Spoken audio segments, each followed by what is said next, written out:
শিরোনাম মঙ্গল গ্রহে বলিউডের ধামাকা। একদিন বলিউডের সুপারস্টার সালমান খান এবং চঞ্চল অভিনেত্রী আলিয়া ভাট এক অদ্ভুত মিশনে বেরিয়ে পড়ল মঙ্গল গ্রহে প্রথম বলিউড মিউজিক ভিডিও শ্যুট করতে।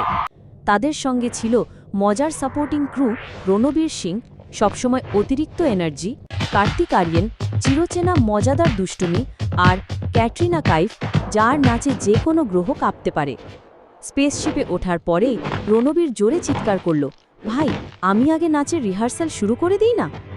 সালমান হাসতে হাসতে বলল, তুই যদি স্পেসশিপে লাফাস পুরো রকেট কেঁপে যাবে। মঙ্গল গ্রহে পৌঁছে তারা দেখল লাল মাটির ওপর ছোট ছোট সবুজ রঙের এলিয়েনরা লাফাচ্ছে।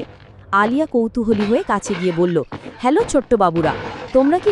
শিরোনাম মঙ্গল গ্রহে বলিউডের ধামাকা। একদিন বলিউডের সুপারস্টার সালমান খান এবং চঞ্চল অভিনেত্রী আলিয়া ভাট এক অদ্ভুত মিশনে বেরিয়ে পড়ল মঙ্গল গ্রহে প্রথম বলিউড মিউজিক ভিডিও শ্যুট করতে। তাদের সঙ্গে ছিল মজার সাপোর্টিং ক্রু রণবীর সিং, সবসময় অতিরিক্ত এনার্জি, কার্তিক আরিয়ান, চিরচেনা মজাদার দুষ্টুমি, আর ক্যাটরিনা কাইফ, যার নাচে যে কোনো গ্রহ কাঁপতে পারে।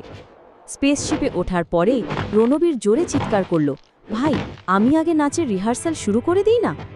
সালমান হাসতে হাসতে বলল, তুই যদি স্পেসশিপে লাফাস পুরো রকেট কেঁপে যাবে। মঙ্গল গ্রহে পৌঁছে তারা দেখল লাল মাটির ওপর ছোট ছোট সবুজ রঙের এলিয়েনরা লাফাচ্ছে। আলিয়া কৌতূহলী হয়ে কাছে গিয়ে বলল, হ্যালো ছোট্ট বাবুরা, তোমরা কি?